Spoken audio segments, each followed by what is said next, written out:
देश की जनता के सामर्थ्य पर भरोसा करते हैं। सरकार की नीतियां उनको अवसर देने वाली होनी चाहिए और हम वो नीतियां बना रहे हैं कि उनको सबसे ज़्यादा अवसर मिले। वो दूसरी बात है, हमारा मत है गवर्नमेंट है no business to do a business. अब ये कहाँ समाजवाद के साथ बैठता है? ये तो समाजवाद के खिलाफ है। सरकार का काम है गरीब के लिए भोजन की चिंता करो, सरकार का काम है गरीब के लिए घर बनाओ, सरकार का काम है गरीब के लिए शौचालय बनाओ, सरकार का काम है गरीब को पीने का शुद्ध पानी दो, सरकार का काम है गरीब अगर बीमार है तो उसको इलाज की व्यवस्था करो, सरकार का काम है गरीब गांव-गांव तक कुछ रास्ते बनाओ, लोगों को जाने आने की सुविधा करो। सरकार का काम है कि हमारा देश का एग्रीकल्चर ताकत जो है विश्व के बाजार में कैसे पहुंचे, इसके लिए कुछ व्यवस्था करो। छोटे किसान उसको दरकिनार की गया, उसकी चिंता करो। और मेरी प्राथमिकता यही है, मुझे लोगों को घर देना है, मुझे गरीबों को शौचालय देना है, मुझे गरीबों को धुएं से मुक्त करना है, मुझे गरीबों को घर में शुद्ध पीने का पानी पहुंचाना है, मुझे गरीब के बच्चों को पढ़ाना है। अगर कोई इसको समाजवाद कहता है तो मुझे ये समाजवाद मंजूर है, तो क्योंकि मैं समाज के लिए हूं।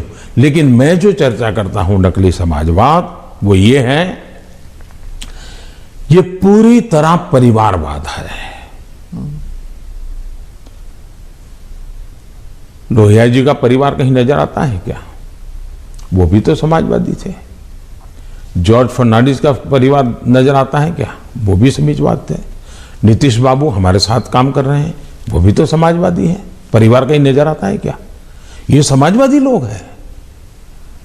लेकिन ये लोग देखिए पूरा परिवार, मुझे एक बार किसी ने चिट्ठी भेजी थी, मैं तो भूल गया आज। उन्होंने कहा कि इनके परिवार से, ये सपा जो है उत्तर प्रदेश का, 45 लोग ऐसे थे जो किसी न किसी पद पर थे। एक ही फैमिली के 45 लोग।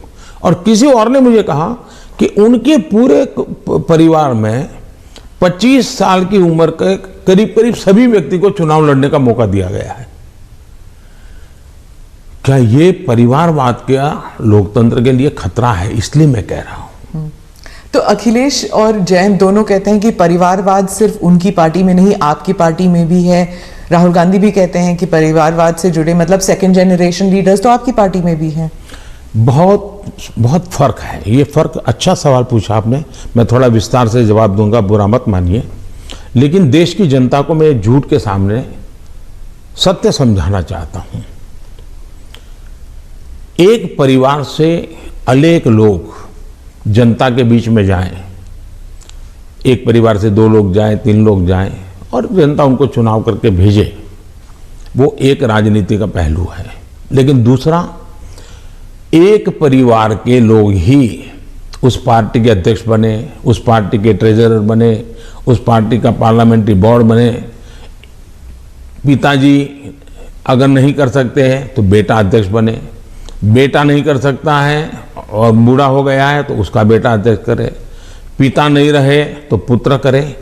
ये जो विरासत और वारसा बारिश के रूप में चल रहा है, डायनेस्टी के रूप में चल रहा है, कोई डायनेमिक्स है ही नहीं, ओनली डायनेस्टी। ये जब बनता है, पार्टी परिवार की बन जाती है। और आप देखिए हिंदुस्तान की बर्बादी कहां से हो रही है। जम्मू कश्मीर से शुरू करिए, 2 पार्टियां मेन रही वहां, दोनों परिवार की पार्टियां हैं। अभी तक उसका कोई नया नेता देखा ही नहीं। आज देश में जो 18 से 40 साल की उम्र के लोग हैं, उन्होंने इन पार्टियों के जितने नेता देखे एक ही परिवार के देखे हैं। दोनों पार्टी, पंजाब में देखिए परिवार वाली पार्टी, आप हरियाणा में देखिए परिवार की पार्टी, उत्तर प्रदेश देखिए परिवार की पार्टी, झारखंड देखिए परिवार की पार्टी, आप तमिलनाडु में जाइए परिवार की पार्टी। ये परिवार ही पार्टी चलाता है। परिवार जो चाहे उनका भला। ये लोकतंत्र के लिए बहुत से बड़ा खतरा है। एक पार्टी के 2 लोग अगर एमएलए बन गए, एमपी बन गए, तो वो पार्टी परिवार की नहीं बनी है। और ये दोनों को फर्क समझना होगा। कोई ऐसा कह करके इतने बड़े पाप से भाग जाए, ये नहीं चल सकता है। और मेरा मत है, परिवारवादी पार्टियां लोकतंत्र का सबसे बड़ा दुश्मन है, क्योंकि लोकतंत्र के मूलभूत सिद्धांतों को ही वो नकारता है। दूसरा, जब परिवारवादी राजनीति चलती है, परिवार ही सर्वोपरि होता है। परिवार को बचाओ, पार्टी बचे या न बचे, परिवार को बचाओ, देश बचे या न बचे, ये जब होता है तब सबसे पहले कैजुअलिटी कौन सी होती है? परिवारवादी राजनीति में कैजुअलिटी कौन सी होती है? बेटा जैसा भी होगा लेकिन वही अगला अध्यक्ष बनेगा। तब सबसे बड़ी कैजुअलिटी टैलेंट की होती है, और सार्वजनिक जीवन में जितनी ज्यादा अधिक टैलेंट आए बहुत जरूरी है। इसलिए राजनीतिक दलों का लोकतांत्रिकरण ये बहुत आवश्यक है। परिवारवादी पार्टियां नए अच्छे नौजवानों को राजनीति से आने से रोकते हैं। मान लीजिए कोई नौजवान है जिसको भारतीय जनता पार्टी में नहीं जाना है, लेकिन बाकी कहीं पर उसको जगह ही नहीं है, कहां जाएगा? क्योंकि बाकी में तो है भाई उसके परिवार का मैं नहीं हूं, तो थोड़े दिन तो मेरा उपयोग होगा, बाद में मुझे फेंक देंगे। मैं उनके काम आऊंगा तब तो चलूंगा, लेकिन मैं राज्य की भलाई के लिए काम करूंगा तो मैं नहीं चलूंगा। सब नौजवान डर रहे हैं सार्वजनिक जीवन में आने से।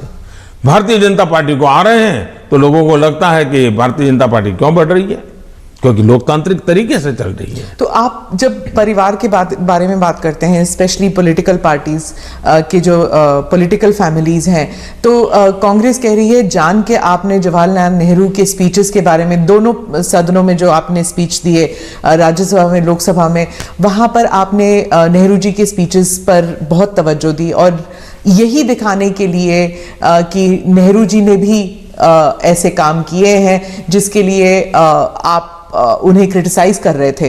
तो राहुल गांधी ने देर रात को मीडिया से बात करते हुए कहा कि I don't need a certificate from Modi ji about my great grandfather. तो अब ये फिर अब पूरा परिवार के ऊपर बन गया है कंट्रोवर्सी। हालांकि आपने जो एग्जांपल्स दिए थे वो परिवार के ऊपर नहीं था। पहली बात है, मैंने किसी के पिताजी के कुछ नहीं कहा है, मैंने किसी के दादाजी के लिए कुछ नहीं कहा है, नहीं मैंने किसी नाना जी के लिए कहा है, नहीं मैंने किसी की माताजी के लिए कुछ कहा है। मैंने देश के प्रधानमंत्री ने क्या कहा वो कहा है, और सरकार एक कंटिन्यूटी होती है, और इसलिए एक प्रधानमंत्री के ये विचार थे तब क्या स्थिति थी, आज के प्रधानमंत्री के ये विचार है क्या स्थिति है, और देश का ये हक बनता है। अब दूसरा, बार बार हमें कहा जाता है आप नेहरू जी का नाम लेते नहीं, आप नेहरू जी का नाम, अब हम लेते हैं तो भी मुश्किल हो रहा है। मुझे समझ नहीं आ रहा है कि इतना डर किस बात का है।